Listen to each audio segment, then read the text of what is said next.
کہیں سجادہ و امامہ رہزن، کہیں ترسا بچوں کی چشمے بے باک، ردیائے دین و ملت پارا پارا، قبائے ملت و دولت چاک در چاک۔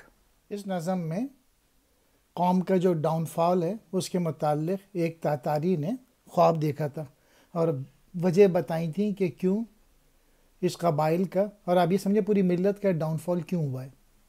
اس نے خواب میں یہ بتایا ہے کہ جو ملا تھے وہ بیسیکلی نفاق کا باعث بنے، اور دوسری جانب جو لبرلز ہیں یعنی خوبصورت لڑکوں کی بے باک نگاہیں وہ بھی دین و ایمان پر ڈاکے ڈال رہی ہیں، اور اس کا نتیجہ یہ ہوا یعنی بہت جو کہ لبرل ہیں اور جو رائٹ ونگ ہیں دونوں ہی کی وجہ سے مسلمانوں پہ تباہی آئی ہے، اور یہی وہ حالات ہیں جن کے نتیجے میں دین و ملت کا شیرازہ بکھرا ہوا ہے اور مسلمان زوال پذیر ہیں، اور عدم اور نفاق کے باعث نہ دین سلامت باقی بچا ہے نہ ہی قوم میں استحکام نظر آ رہا ہے۔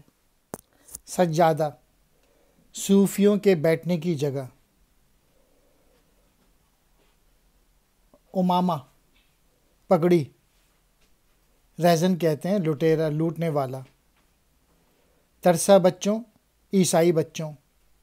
چشم بے باک، نڈر آگ، بے خوف نگاہ۔ روائے دین و ملت، دین اور قوم کی چادر۔